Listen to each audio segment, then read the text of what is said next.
demonstration on the how-tos in the Bentley box for this week. It's based around the Coppertreefarm 500 gram rib eye. I'm going to season it fairly liberally. Like, the thing is, when you're cooking beef like this, when in such a big piece, you need a lot of salt to get it started. As the beef cooks, basically the juices push out, and it basically removes lots of that salt during the cooking process. So in the box, you've got some condiments that we're going to serve with the steak. You've got seeded mustard, kombu butter, horseradish, and we've got this thyme and garlic. We're going to use that during the cooking process.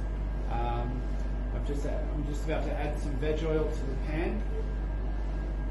So, nice hot pan, and we're going to get the steak. We're just going to drop that straight into the hot pan. You want the pan hot so that it's smoking, but not so hot that it catches on fire. We want to give the steak a little bit of a sear to begin with, and I'm just going to drop some of this thyme and garlic into the pan, and that will just give off lots of flavour and lots of fragrance to the steak that it's cooking.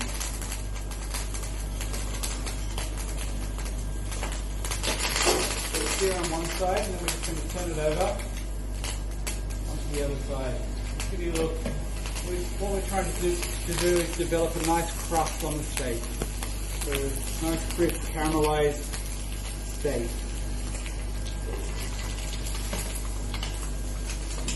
Yeah. Like that. Good. So once you've turned your steak over, we've got some of this beautiful Coppertreefarm butter. We're going to add that to the pan. And basically collate, the French call collate to the steak, okay? So we're going to be quite generous with the amount of butter that we use in the pan.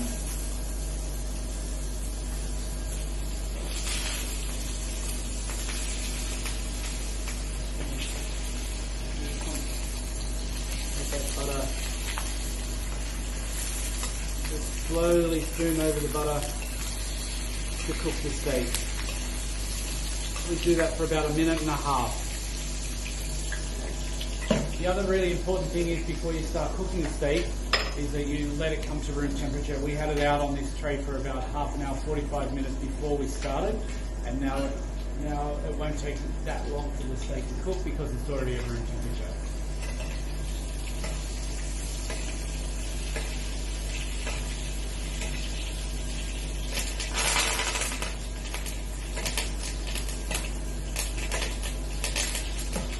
Once you're about 1.5 minutes in, we're basically going to move the steak into the oven.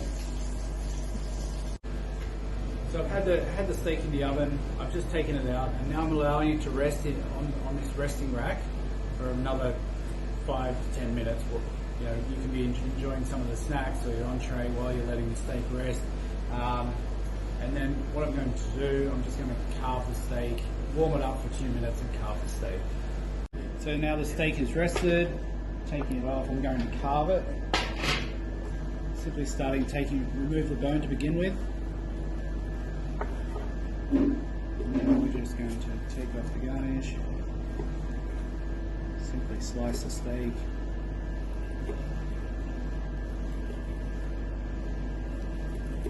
Into around 10 nice pieces, but you might need to do a few more or a few less depending on the shape of your steak.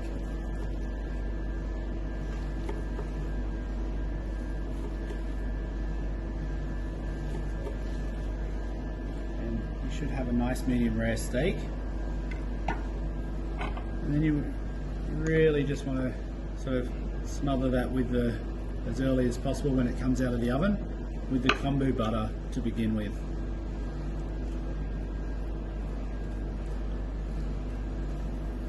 You just spread that over the top of the steak before you serve it.